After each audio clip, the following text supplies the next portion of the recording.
Thailand ప్రధాని పెతాంగ్తాంగ్ షినవాత్రాను తొలగిస్తూ థాయిలాండ్లోని constitutional court తీర్పిచ్చింది. ఆవిడ రాజ్యాంగ ఉల్లంఘనకి పాల్పడిందని చెప్పి కోర్టు వెల్లడించింది. అసలు పెతాంగ్తాంగ్ షినవాత్రా చేసిన తప్పేంటి? Thailand prime minister Paetongtarn Shinawatra ఈవిడ్ని థాయిలాండ్లోని కాన్స్టిట్యూషనల్ కోర్టు సస్పెండ్ చేసింది. ఒక ప్రైమ్ మినిస్టర్ని కోర్టు సస్పెండ్ చేయడం ఏంటి? యాక్చువల్లీ పెతతాంగ్ షినవాత్, ఈ షినవాత్ ఫ్యామిలీ మొత్తం కూడా చాలా పాపులర్ పాలిటిక్స్లో.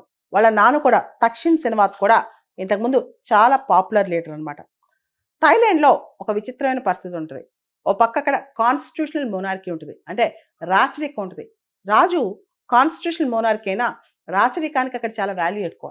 అదేవిధంగా థాయిలాండే కాదు, ఆ చుట్టుపక్కల కాంబోడియా, లావోస్, వియత్నాం, మయన్మార్, ఈ దేశాలన్నింటిలో కూడా మనం చూస్తే కనుక మిలిటరీ అనే డామినేషన్ ఎక్కువ కనిపిస్తూ ఉంటుంది అనమాట.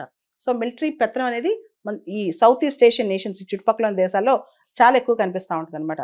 అదేవిధంగా థాయిలాండ్లో కూడా మిలిటరీ చాలా స్ట్రాంగ్గా ఉంటుంది.